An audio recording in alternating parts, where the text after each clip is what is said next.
into RBLR, the home of Tampa Bay's Reveler Sports. Hello, all you Rowdies fans out there. This is James Knowles coming to you from the RBLR Rowdies podcast, part of the RBLR Sports Network. I am usually here with Leo. Leo is out of town. He is having a good time on vacation. So instead, I have our producer, Eureka. He is going to fill in and do a spectacular job. Speaking of spectacular jobs, Eureka, how are you doing before we get into the Rowdies and their recent game? I am doing phenomenal, and it's always fun to be on. This is my second time now. I love filling in while Leo's on international duty, and I'm always the first listener of the pod, and so it's been a wonderful ride watching the Rowdies this year. So I loved this game. This was a good game, and it's one that's going to be hopefully easy to talk about. So let's get right into it, man. All right. Yeah, I will definitely get right into it because there is quite a bit to cover before we move on to our previews for two games coming up this week.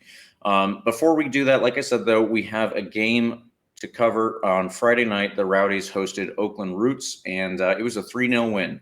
So our predictions from last week, I said a 3-1 win. Apparently, I need to have more faith in Evan Lauro because Leo's prediction was the 3-0 win, and he got that right. But I will say, I said on Twitter under the announcement for our predictions that Sebastian Guenzati would get on the score sheet and get his 10th goal of the season. I got that right. So, yeah. I'm betting one out of two, I guess we should say. Yeah.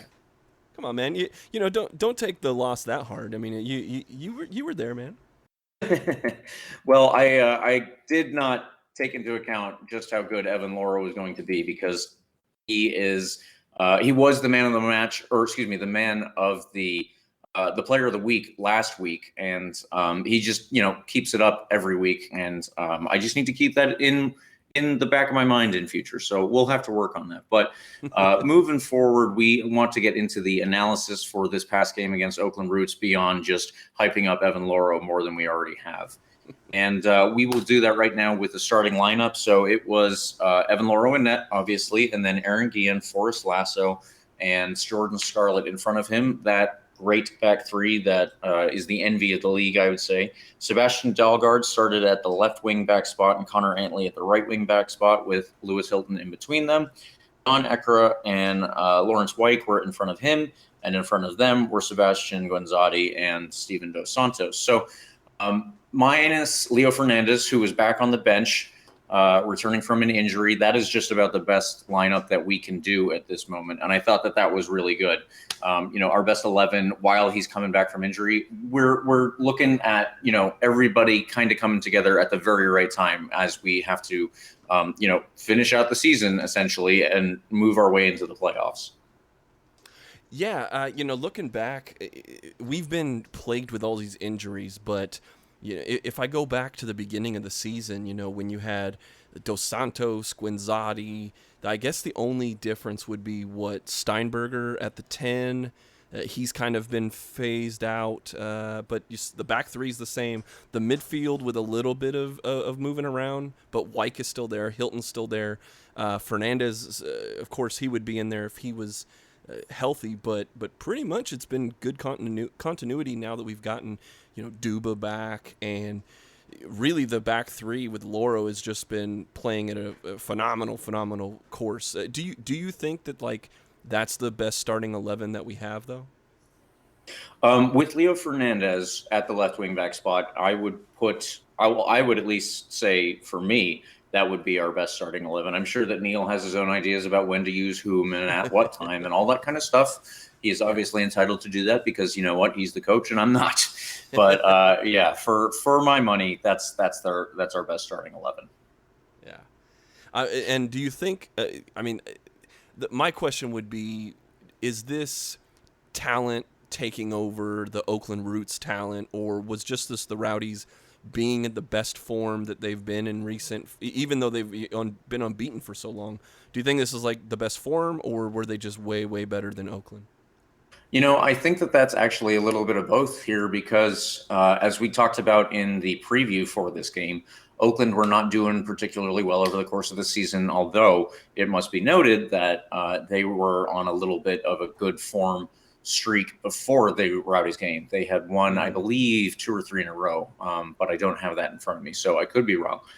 Either way, they were definitely doing well compared to what they were doing in the beginning part of the season, which was all bad, to be perfectly honest. They were coming up short on both on and off the field. So yeah, I think that we were definitely in good form and able to overwhelm them at the time. But I think also the talent, it is different between the Oakland Roots right now as they are. They'll probably get better as the years go by, and I hope they do, because that means that soccer is growing generally. But for the time being, the Rowdies definitely have one of the best squads in this league. Oakland are not, and there's a gulf between the two teams. All right. Yeah, that's what I would say, at least from my vantage point. And you could see it when we got into the game. Laurence Wyke, he started out absolutely on fire, and I love how much he likes to go on these little mazy runs, these little dribbles that he will attempt to do. He gets them off, I would say, more often than not, but he goes, tries to beat a couple of players, and then ultimately feed somebody through, or if he can, he'll take a shot. It was something that was noted in the pregame press conference that Laurence Wyke was actually on. Somebody asked him, you've hit the post a couple of times this season. What do you think it's going to take for you to actually get it in the net? And he joked that, he's seen on Twitter a couple of people talking about how he's going to have to sacrifice a goat. And I'm not entirely sure which god that would be for, but if that's what it takes, then we'll have to consider that, because I'm pretty sure PETA would get on the Rowdies before we could get Laurence Wyke back on the field. Yeah, I mean, this guy, he's like the spark plug, all hustle but also skill. I mean, I'm looking at this. He won most of his duels in the midfield. He was perfect 3 for 3 on tackles. In this game, 2 assists, 2 shots of his own.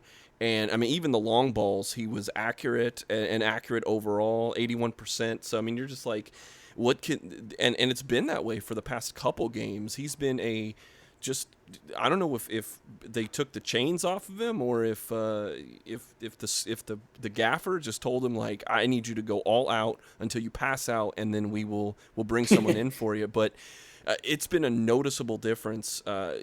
Maybe it was – them figuring it out during the injuries, but I mean, I think we found something here with Laurence Wyke in the midfield. Yeah, absolutely. I think that I was pretty excited by his signing when they announced that before the season started. And I think that it's really, proven to be that he is up for it at this level. And he's not the only one, obviously. Connor Antley started the game with a very slick little move. I thought that he was just showing off a little bit, maybe.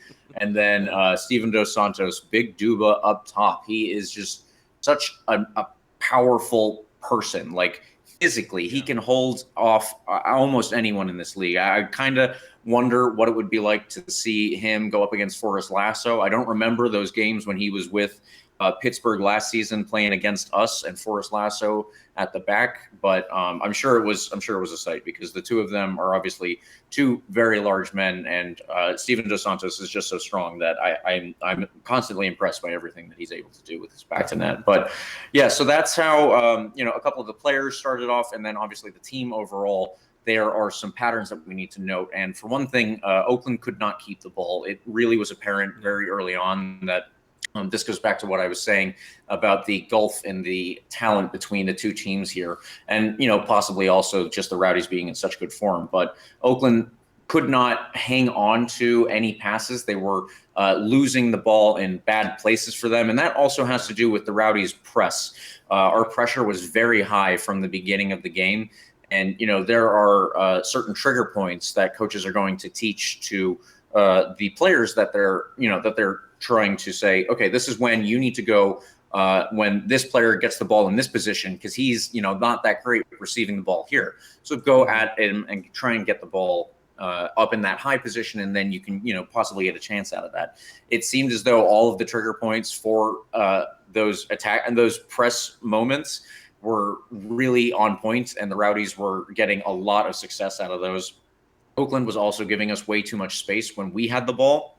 Yeah. They were poor to get it back when they lost it, and obviously, anything to their detriment is to our benefit. But I think that all of those things were very apparent, because Oakland just every time that they had the ball, as I said, they lost it. And this ultimately played out in the possession stats, which we look at halftime. It was 61% to 39% possession. And I mean, those are, obviously at a much higher level. Those are Barcelona versus the lower table in Spain teams like that. That's the kind of numbers that we're looking at here. But it was absolutely dominant. And 16-1 shots at halftime in favor of the Rowdies too. That's just absolutely unheard of.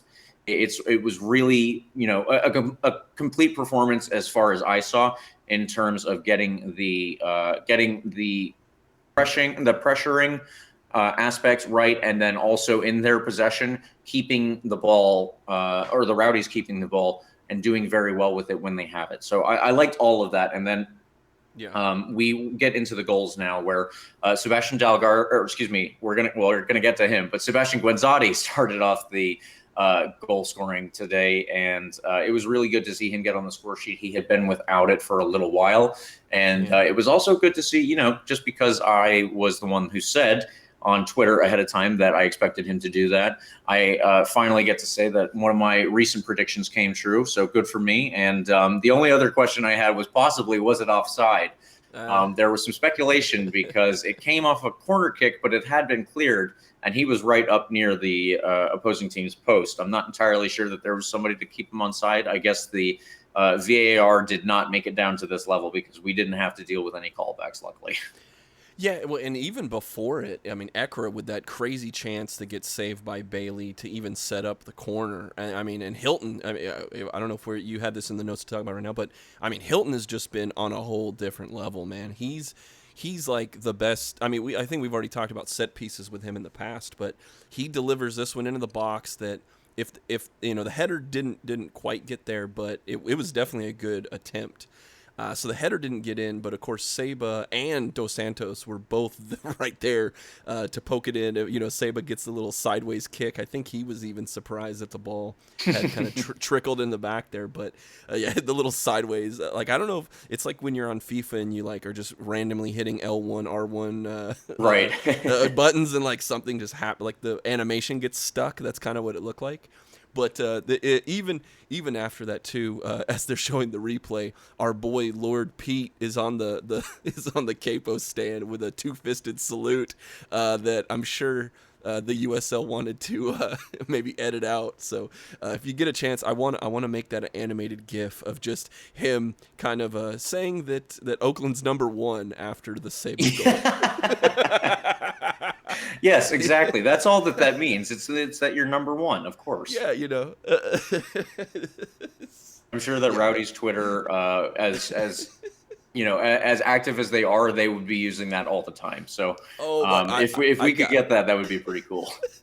I'm working on it as we speak. So, so yeah, that was everything that came from the first goal. And again, all of this came because of such high pressure that we were putting on their defense when they had the ball. Ultimately, as you said, Jan Ecker was able to force a shot where he got a good save out of the goalkeeper that led to this corner. And the Oakland just couldn't clear it because we were on top of them the whole time. And that was really good to see. And then we move into the second goal. And oh man, this second goal really didn't come from any high pressure or anything like that. It didn't come from any long spells of possession where we strung a bunch of passes together. It was really just the lone effort of one guy, and that was Sebastian Dalgaard. I think he might have scored the goal of our season so far. Woo. Well, I mean, Leo was saying that some other goal might have topped this, but I don't know, man. Okay, Sebastian Dalgaard comes in just way out, I don't know if you watch basketball, but like Steph Curry stepping right over the half court line and chucking a shot. That's what this felt like. I mean, you start with a little nonchalant long ball deflected to Dalgaard, and Dalgaard just dribble, and then Bailey's looking at this rocket coming off of his foot, and I think either he short-circuited or he saw the trajectory. He's looking at the trajectory this one's going to sail over. And then in 1 nanosecond of time, he goes, oh, wait, no. And so he had to have short-circuited because as the ball is wiggling in the air and it hits the crossbar, he's actually going down to his knees, like, what am I doing here? and the thing just hits the crossbar so hard they had to show the picture of the dent that he had put into the crossbar. So I think the crossbar is on the injury list for next week for sure on that one. They might have to get a replacement crossbar after that. But you're right. I mean, the placement was otherworldly. It's one of those strikes where the ball is on like a perfect line, and the line happened to be the very underside of the crossbar. You couldn't there's just no better place to put a ball, because obviously no goalkeeper in the world. It could be Thibaut Courtois, it could be Bernd Leno, it could be Manuel Neuer, and any of them still would have missed that, because you can't get to that position of the goal where he hit it. It hit the underside and it went into the goal from there. I mean, it was absolutely the perfect shot. I can't speak highly enough of it. Yeah, I'm sure they practice that every day, and I'm sure Neil's got him on crossbar practice. Yeah, well, actually, we did bring it up in the post-game press conference, and Sebastian Dalgaard was on there specifically to speak about his wonder goal, and he said that he felt it had been coming for him. He has been doing this in training, and he had some good finishes in training, according to him. He hasn't scored too many goals inside the box either over the course of his career. Those are all things that he said. And then, if you have that much confidence going in, obviously you might as well just have a shot, especially when the game is going as dominantly for the Rowdies as it is. And, every one out of, 50, every one out of 100 maybe are going to go in just like that. And it was absolutely, again, otherworldly. It was a beautiful strike. And that was essentially how we closed out the half. That was getting pretty much into the stoppage time there. When we got into the second half, that really didn't seem as though Oakland were showing anything that, they could get back into the game. I didn't see that from them. The Rowdies' pressure wasn't quite as intense as it was in the first half. And, we're already up 2-0. In fact, we were almost up 3-0 because there was another goal that we will get to that was ultimately called back for some phantom offside. But that one, like I said, was taken off. And then we ultimately did get the third goal. The ball was cleared out of the Oakland Roots half, and the Rowdies just headed it right back into their defense. Lucky Nkosana was there. He shielded his defender off of the ball and into, so that he could run onto the path of it. And then he dribbled it a little higher so that he could get himself into the box, and he was able to beat the goalkeeper. It was really good to see him get on the score sheet as well.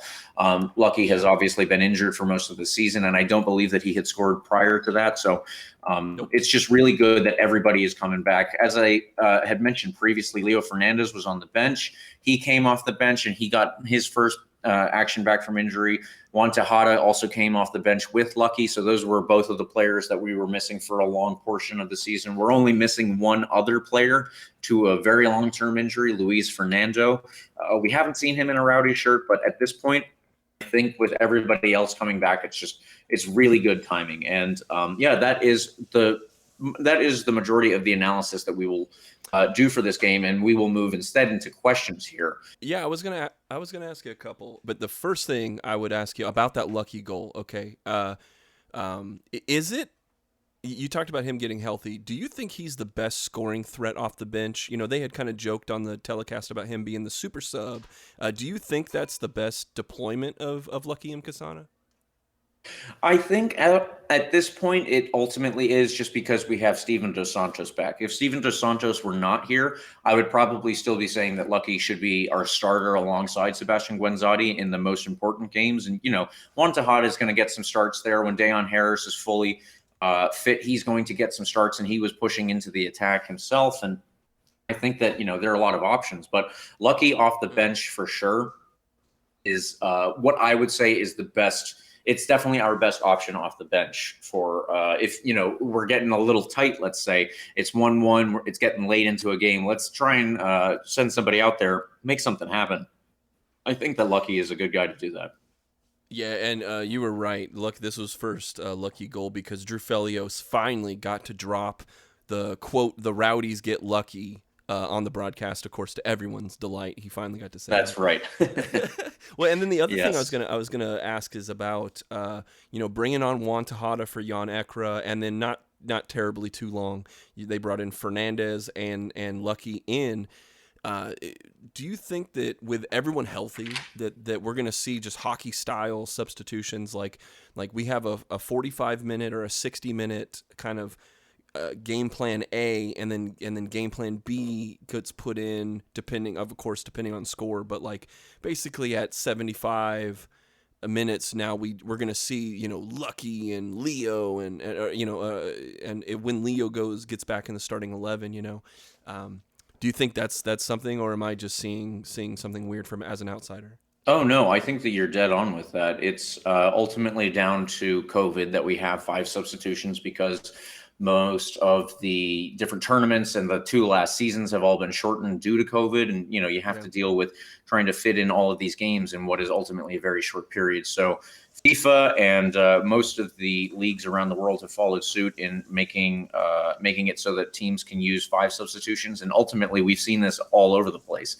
the Rowdies included. They will ultimately do what you just said, the line changes, and bring on 3 people. You can change the whole course of a game in the tactical sense by bringing on players who offer different things. If you take off, just imagine that you had to take off all 3 of our all 3 of the players on our back line due to injury, because usually those are the guys that you want to keep out there as long as possible. If you do that, then most of the time, then you don't have any other substitutions. Now we could still bring on 2 more people. Like this is just such a big facet of the game now, the substitutions. When it was 3 before, then you had to, you could use your 1 probably on an attacker who wasn't that effective. You could use the second and, maybe bring in another attacker if you need some help, or shore up the back if you think that if you're up in the game and you want to keep that lead. The other one, though, you always gotta keep it in your pocket in case there's a final injury, and then ultimately you're going to roll the dice if you need to. The later you get in the game, now you have 5. You can bring on 4 players at one time, and you still have that final substitution if you need to make a late injury. It's such a big difference in the game between even 2018, 2019, and now. And I don't know if it's something that will last long term, but I absolutely love all the dynamics that we get to see from it. I think it's an upgrade. I think it's an innovation that they finally tried out during these trying times. But I think it's good. Anything that eliminates, well, because or maybe if there's a midpoint, a compromise where you say if there's an injury you get a 4th substitution. Like if you used your 3 and in the 80th minute, you're down. Instead of going down to 10 men, you get a 4th substitute. I think maybe that's a compromise in the middle. Well, I do know they were thinking about doing that for extra time in tournament settings when ties do not work and you have to have a winner.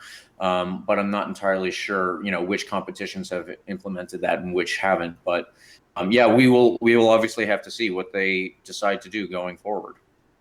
Well, I did want to ask you about when they brought on Tejada.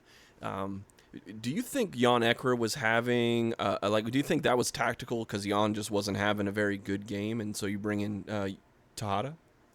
I personally think that Jan Ekra was doing, he's doing what is asked of him. And this is something that I had mentioned last week. Ultimately, when you look at the statistics that are related to his game, it doesn't show that he has, his ball retention ultimately might not be the highest, or, the interceptions and the tackles that he ultimately works on might not be the highest number either. But what he did in the game against Charlotte, all of his pressure on Christian Fuchs, again, this is something that I said at the time, this is a former EPL player. And Jan Ekra is putting him under so much pressure that he, maybe not right then, like Jan Ekra isn't winning the tackle, but all of his passes are off. And ultimately, that's where we won them. It was intercepted when he made a bad pass, or when he made a pass that the player that was receiving the ball couldn't actually handle, and then we won it off of that person.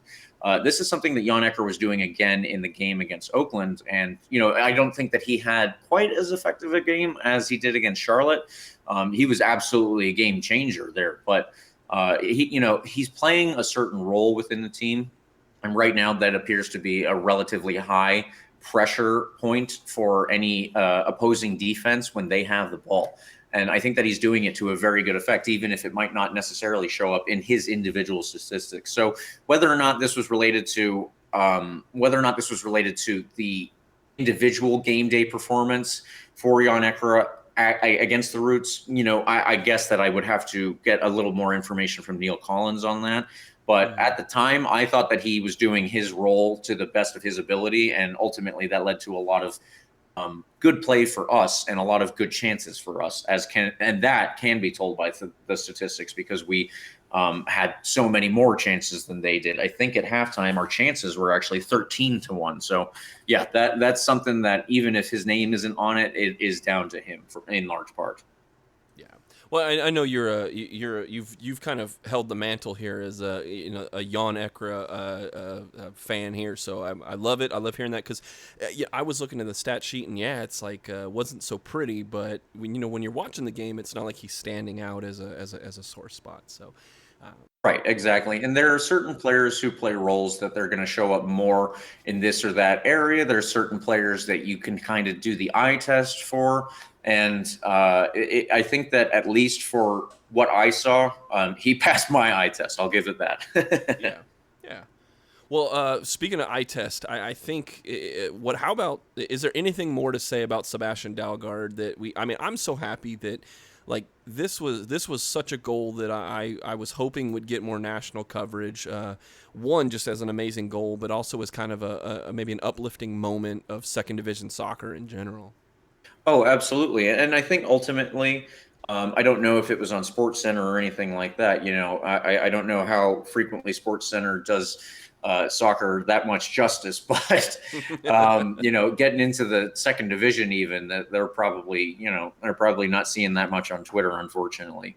As much as they might not see it, I can't imagine that this didn't make the rounds elsewhere, because he is a Danish player, and I imagine that there are some people back in Denmark who would know, oh, Sebastian Dalgaard, yeah, he was this player and he did that for this team, but if that makes the rounds there amongst those fans, it might build up a little bigger, and people see that, oh wow, there's something going on in the USL Championship in America. And I think that absolutely, as you said, it's something that people can look at this and go, wow, I didn't know that there were players who could do something like that. Sebastian Dalgaard absolutely blew me away with it. Yeah, and just talking about him getting on the score sheet finally, kind of watching the press conference, Neil had commented that this was one of the most complete performances by his team. I agree with that, but do you agree with Neil? I sometimes have my little details that I would quibble with Neil Collins over, and sometimes that doesn't really lead anywhere, because I'm just asking questions. He's the person who makes the ultimate decision, but I have no problems with anything that I saw on the field this past game. I thought, like I said in the analysis section, the pressure was just so intense on Oakland. They didn't have any answer for it. There was nothing that they could do to retain the ball, and there was nothing that they could do when we had the ball to win it back. It was just we did so well on the defensive side and on the attacking side, and if they did get these little chances here and there, I think that everyone on the back line still kept up at their apparently usual performance of being the absolute class of this league. And just showing everybody else, this is the level that you have to get to if you actually want to win, because this is the level that we're already at. I was really, taken aback by Sebastian Dalgaard's goal, but just as much, I think overall the team effort, it's something to behold in the exact same way. You had mentioned it a little earlier about the kind of phantom offsides call. I kind of wanted to move to that now. What was that all about? I mean, I'm watching it, and all of a sudden the whistle just blows, and then there are offsides, and I'm like, wow. Even my kind of limited knowledge of the game is looking at this like, he was pretty close, man. Yeah, I think, I didn't personally see it. And I really wish that we had obviously, if we had won the game 4-0, then, hey, Leo wouldn't have gotten his 3-0 prediction correct. But the other thing is, unfortunately, when we watch these games on the broadcast, I don't think that the replays are always, sufficient for us to understand everything that we were supposed to be getting from it. And this is one of those times because yeah, I saw, the one angle of the replay that they showed from just behind the net, and the picture isn't even all the right colors necessarily, but yeah, it was difficult for me to see exactly what they were calling. And I asked Neil Collins about that in the post-game press conference as well. He said that he wasn't really sure. Supposedly Seba was offside, but I'm going to have to take his word, or actually ultimately I'm going to have to take the referee's word for it, because they're the ones who send in the final cards and send in the final score sheet. I certainly didn't see it from any angle that was provided to me, from watching it live to the one replay and then anything else I could find on Twitter. It didn't help me out. Yeah, and I mean, unfortunately, I say this because I'm a big proponent of the human element of a game. I don't want robot referees. I don't want, as much as VAR and instant replay and all this have definitely contributed to getting the call right. Getting the call wrong is a part of the game, and as long as we're all on the up and up and no one's getting paid from Las Vegas, I think that it's an element that should still be in the game. So I won't, cry that much about it, but I know if this were the deciding goal of the game and 3 points or nothing, I'd be a lot more upset about it. But I'm always a proponent of the human element, as good or bad. Sometimes it's gonna it be in your favor, against it, but hopefully it all washes out in the end. So right. let's get to a Twitter question. Our boy Lord Pete that we mentioned earlier, that's at MT Louster 2222. That's 4 2s, as in 4-1 to the lads. He asks, with 3 assists in the last 2 games to tie Lewis Hilton for the team lead, does Laurence Wyke not get enough love for the work that he does on the field? He also adds, when is he going to put one in the back of the net? And Lord Pete's got a feeling it's going to be soon. What do you say?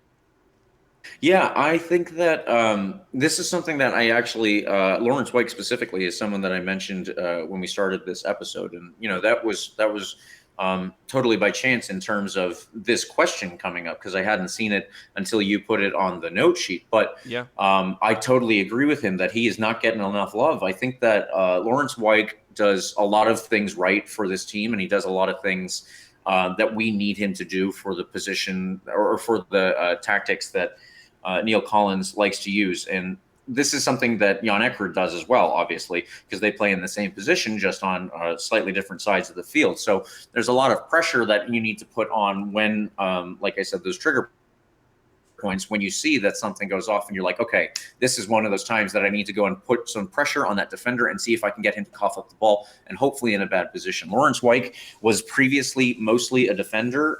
He was at Atlanta United before he signed with the Rowdies, for anyone who's unaware. And last season, I caught a couple of the games that he played in, totally unaware that he would ultimately play for the Rowdies. I thought that was great at the time, but he was a right wing back or a right-sided center back in a 3-man back line when he was with Atlanta. So he has a lot of defending experience, and he can kind of put on that pressure when somebody is trying to beat him with the ball, or just to retain the ball and not give it up. But yeah, when he gets the ball in those good positions after putting on the pressure that I'm pointing to for his game. The other thing is that he's very good at keeping the ball himself and doing good things with it. The Rowdies often are, at least on the Twitter side, I would say, people complain about how side to side the Rowdies are, and there's not as much vertical play. I think that that's definitely changed now that Steven Dos Santos is back, and we've got somebody who can play with his back to the ball, to the net itself. But the thing that I see Laurence Wyke do all the time is he will try to carry the ball forward and just eat up some space. And, okay, we're at the halfway line. Laurence Wyke has the ball. He wants to carry it up into their half, and he wants to get as close to their box as possible. And I just love seeing that from him, because we do need somebody who's got that spark, and we do need somebody who's got that initiative as well. And yeah, absolutely. Lord Pete has got a feeling his goal is coming. So do I. I know that, when he does go on those little dribbles, then he does often like to hit a shot. And several times this season, he's hit the post. I know that one of these days he's not going to hit the post. And, it might not be as good as Sebastian Dalgaard's, but it's going to be something that we talk about for a while afterwards.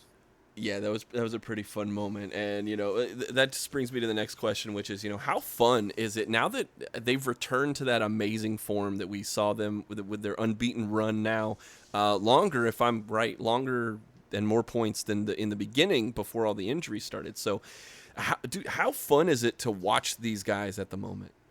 Oh, I love turning on these games. Not only do I have to watch the games in the sense that I need to take the notes so that I can do these podcasts, but sometimes, I will definitely give it to people who dislike soccer that there are moments in games when, two defenders at the back are just passing the ball back and forth, trying to hold on to it, and or we can't go up the left. So, okay, let's go back and we're going to try the right. Oh, we can't do the right. Let's go back and try the left, and like back and forth.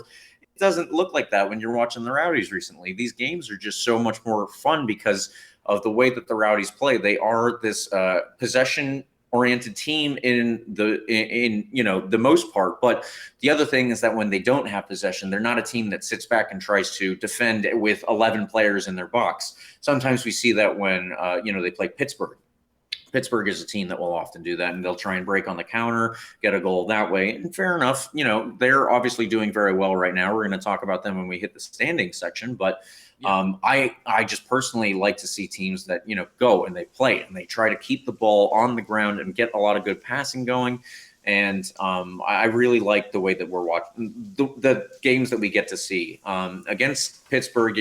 That was the game that I would say the Rowdies were as stagnant as I've seen them, just because Pittsburgh were themselves, all defensive and doing everything they could to stymie any of our chances. But yeah, I think outside of that game, it's just been so great to watch them recently, and it's something that is another advertisement for soccer at this level, that there are teams that can play this way, and there are teams that can do the kinds of things that they're doing.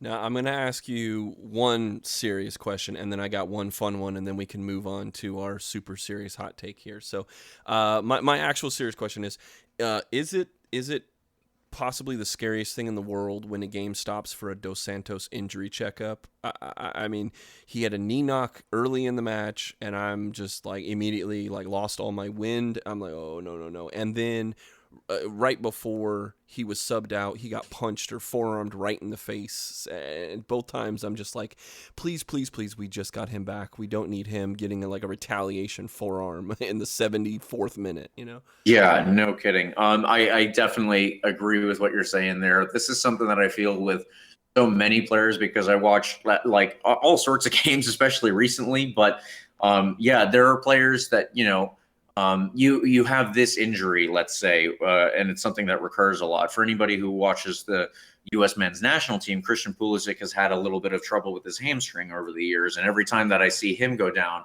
I kind of get that same, oh God, is this one of those times? And with Duba coming back, he had an injury that kept him out for a while. He was in a boot. And every time that, we saw him rolling around at the stadium, I was like, okay, so when is he going to be able to get back? Because we missed him for all the time that he was out.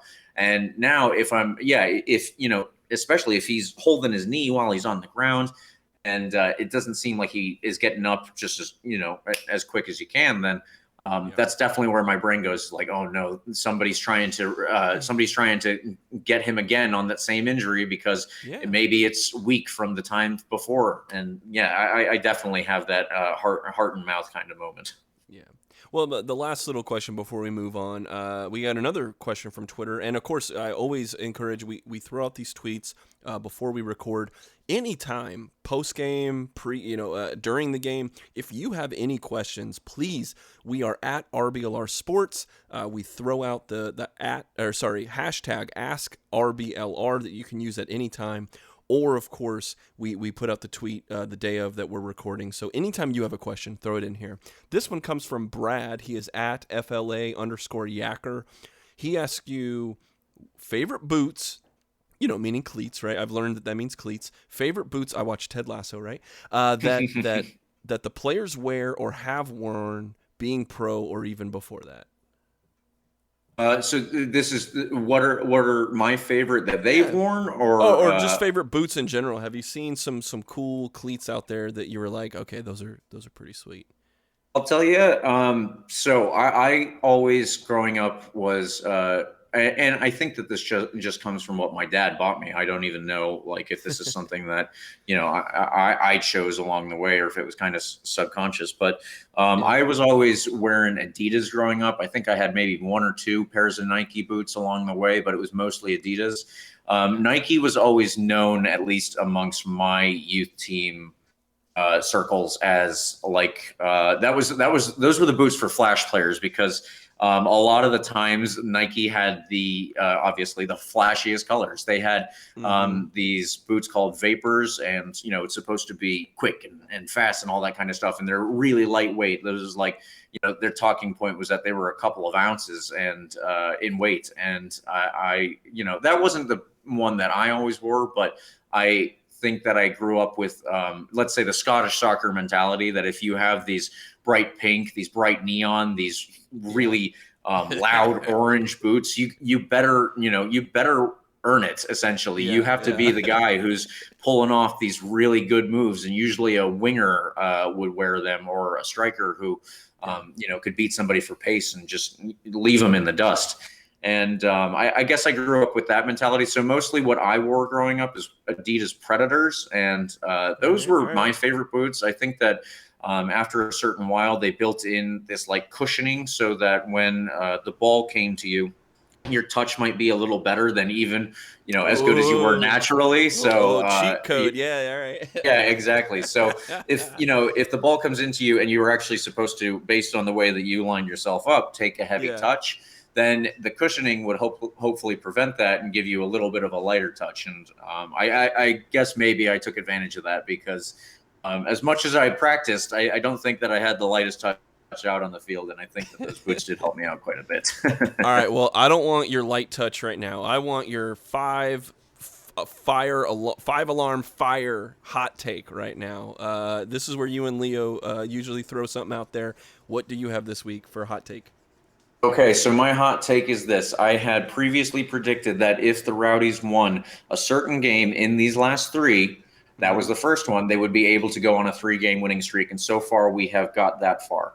I am good with 3 games, and I think that all of the points that came with it were really, really obviously vital to us being in our position in the table. But I think that what is really important right now, obviously, is the next game so that we can continue the momentum that we have. And if we win this game, then my next prediction is that we go on a 5-game winning streak. Ooh. So that will be the 3 games that we just won, and the one tomorrow night, which we will get into, and the one on Saturday night, which we will also get into before this episode is done.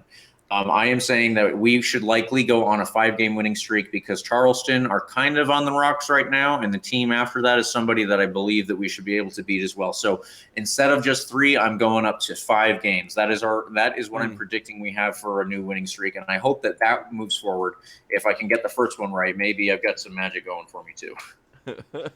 My hot take is that the Tampa Bay Rowdies absolutely put on the best Pride Night in sports that I've seen.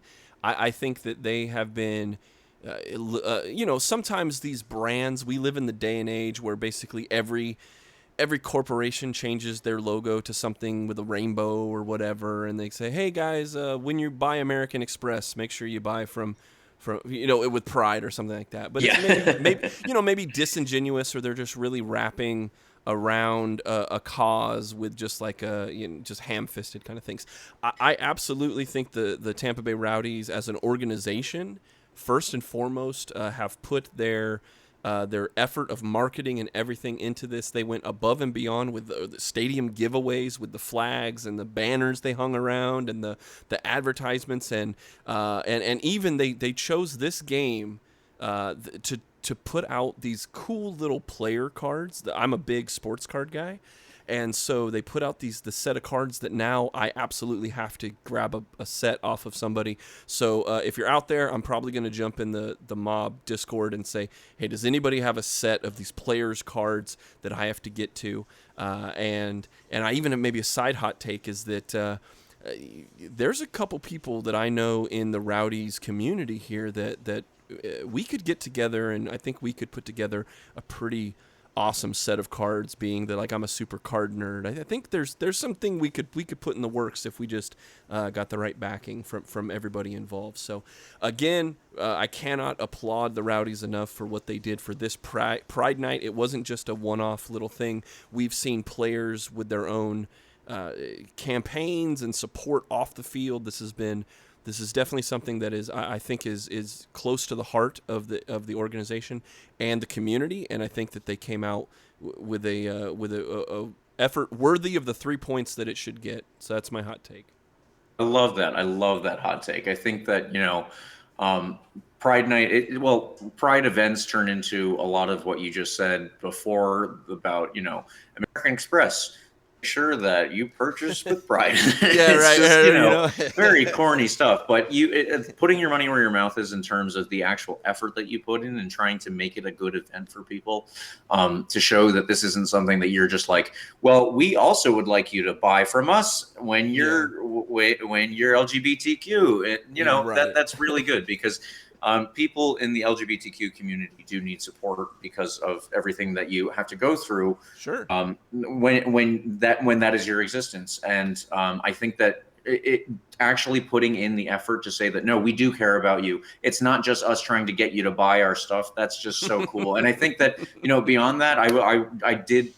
See a bunch of those giveaways. They were so cool. I really wish that I had been able to go to this game. I was planning on it originally, and then the scheduling for my whole weekend got messed up, so that didn't happen for me. But I saw them from a lot of the people online, and I think that they were all talking them up so highly, including the cards and the flags and everything. That was just so cool of the organization. So I'm really happy that.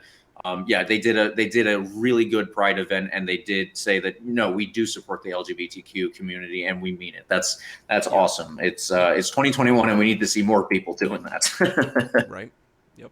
So those are really good points to get through, and that will take us now back into the Rowdy season here, and specifically we are going to look at the standings. We are currently second in the Atlantic Division. We are 1 point behind Pittsburgh, 44 and 43 respectively.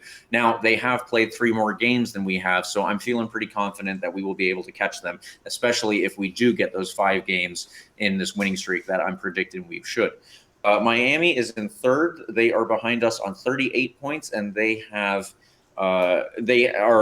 ahead of the 4th place team, which is on 28 points. So there's a bit of a gap between Miami and the team behind them, which is the last position that would actually qualify for the playoffs.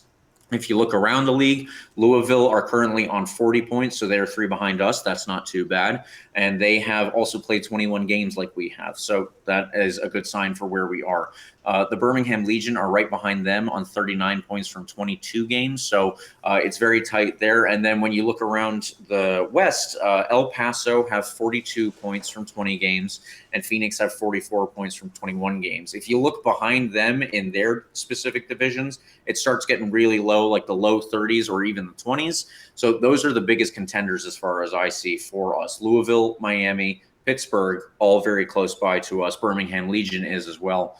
And it just speaks to how tight the standings are. Speaks to the good competition that Neil Collins mentioned before the season started. That yes, this is probably the most competitive division in this league, and we are seeing it week in, week out. Now, what we are going to see in this week is specifically 2 teams also within our division. We are playing our next game tomorrow night. So if you hear this episode on the day that it is dropped, they will be playing tonight. We are away to Charleston, and the game starts at 7 o'clock. Charleston have 28 points from 19 games played, and they are 1 position out of the playoffs, out of a playoff qualifier from our division. So this was our nemesis last year, and they're not really as much of a threat this year. There's obviously still some potential for a tricky player or a tricky play to come up and ultimately turn the game in their favor. I'm hoping that we will be able to contain them, just like we should be able to, based on our different forms and right now our different levels of talent. Of course, this being on the road, that adds to the potential for some accidents and some snafus. There are a couple players that I wanted to highlight because we haven't played them in a little while. Robbie Crawford is a Scottish midfielder for them. He sits in front of their back line. He actually does what Lewis Hilton does for us in a very similar player to that. And he's a very good player. I would still say that Lewis Hilton, though, is better. And you can tell that from his statistics. One player who is in the attacking side is Stavros Zarakostas. He is from Greece, and he is a winger that has been very tricky for us in the past. He has, scored a couple different times and a couple different game winners even. He has 5 goals from 14 games as of last season. I don't have his statistics specifically for this season, but I believe he has upped that number quite a bit.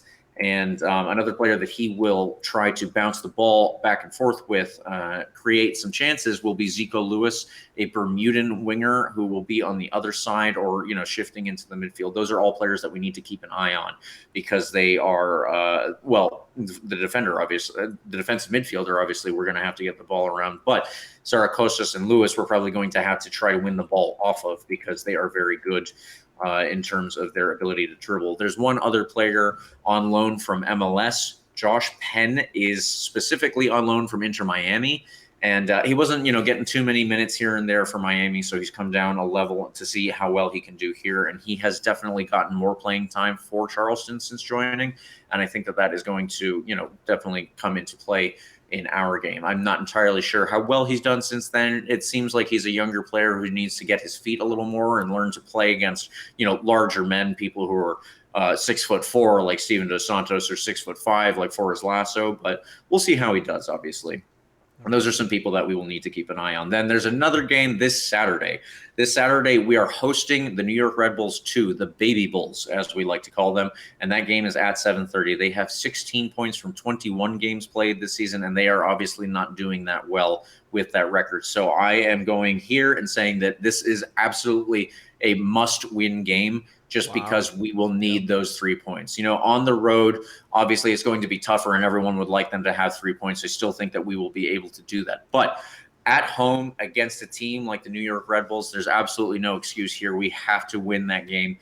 No ifs, ands, or buts. So that's what I'm saying. And, we've played them several times at this point. It's going to be similar to previous games. We're going to try to probably press them into giving up the ball in tough positions because they're younger guys who might be less experienced at this level. The last time that we played them, they still had a 15-year-old on their roster. I think he's actually celebrated his birthday and can legally drive now. So good for him. But the fact that, there are 16-year-olds, 17-year-olds, and 18-year-olds out there, the Rowdies need to go out and, ruffle their feathers a little bit and give them a tough time because they can do that. And that's how we will win that game as far as I'm concerned. So we've got, like I said, 1 week, 2 games. How will they do? That leads us into our predictions. And Eureka, do you want to go first, or would you like me to go first for these 2 games? Let me take the lead here. With Charleston, the last time we played them, it was a 1-0 game, but a lot's changed since then. I mean, we had Dayon Harris that started that game. He didn't exactly have the best night. And you saw Jordan Adebayo Smith still trying to figure it out. He's who came on in the 58th minute.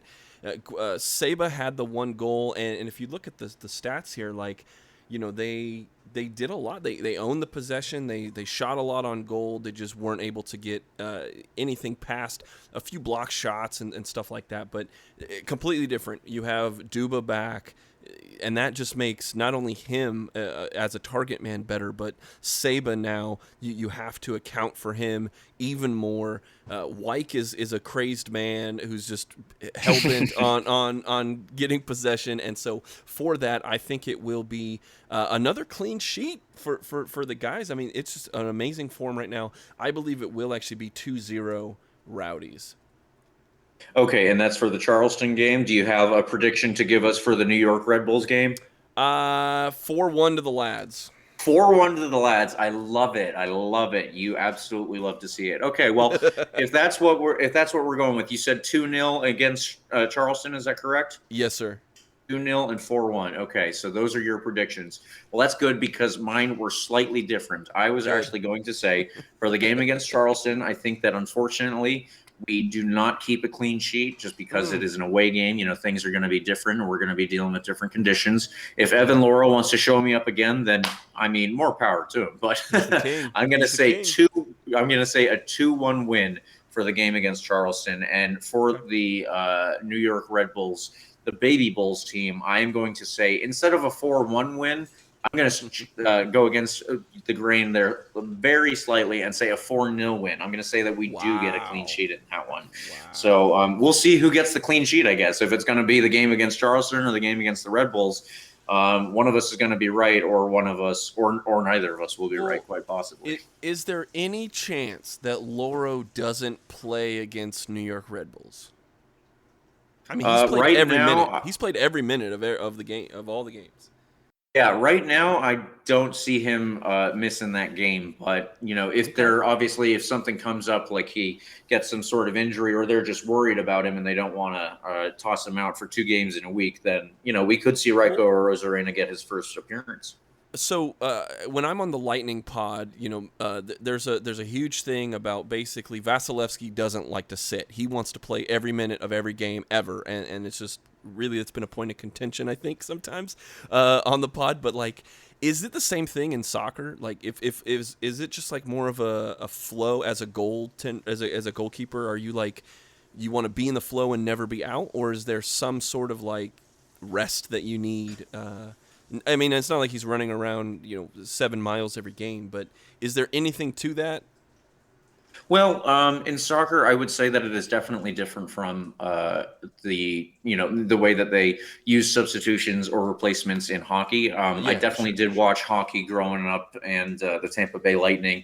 I saw, when I was growing up playing soccer, and I was watching more hockey than soccer at the time, I would wonder, why aren't there more substitutions in soccer? And it's just, it's just played differently, obviously. So I think that ultimately, if your goalkeeper is healthy, and if you are in a league game, especially because a league game for the Rowdies is the most important thing there is.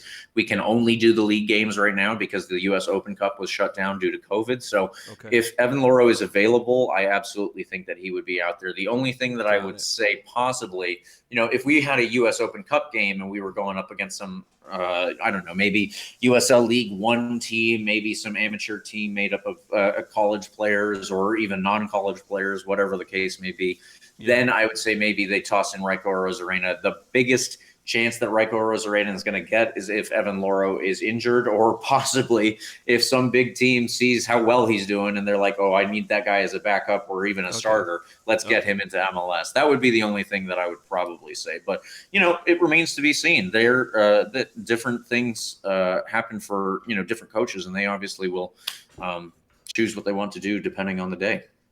All right, cool. Because I know we're carrying 2 extra goalkeepers. So I just he's the king though. I mean, Laura's the king. Why break it if it's fixed? So yeah, and I believe this was actually something that somebody else brought up on one of the press conferences that Evan Louro attended prior.